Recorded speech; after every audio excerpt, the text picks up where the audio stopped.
Hello दोस्तों, आज हम याकूब पहला बाब और उसकी 22वीं आयत को मिलकर सीखेंगे। तो पहले मैं आपको पूरी आयत सुनाऊंगा और आप ध्यान से सुनेंगे। फिर एक लाइन मैं बोलूंगा और आप उसको दोहराएंगे और आखिर में हम मिलकर पूरी आयत को बोलेंगे। तो क्या आप तैयार हैं? अब मैं आपको पूरी आयत सुनाऊंगा और आप ध्यान से सुनेंगे।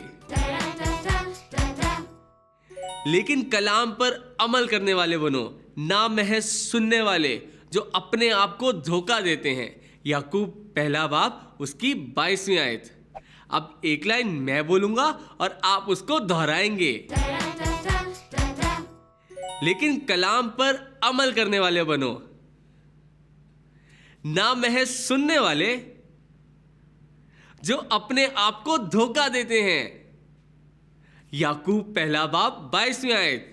वाह, बहुत अच्छे। आप सबने तो इस आयत को बहुत जल्दी सीख लिया।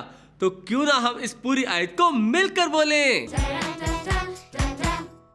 लेकिन कलाम पर अमल करने वाले बनो, ना महज सुनने वाले जो अपने आप को धोखा देते हैं। याकूब पहला बाब उसकी 22वीं आयत। शाबाश, आज आपने मेरे साथ मिलके एक नई आयत को सीख लिया। इस आयत को हमेशा याद रखें और दोस्तों को भी सिखाएं। अगली दफा मिलेंगे और साथ सीखेंगे बाइबल की एक नई आयत। तब तक के लिए बाय बाय। रोज की रोटी खाए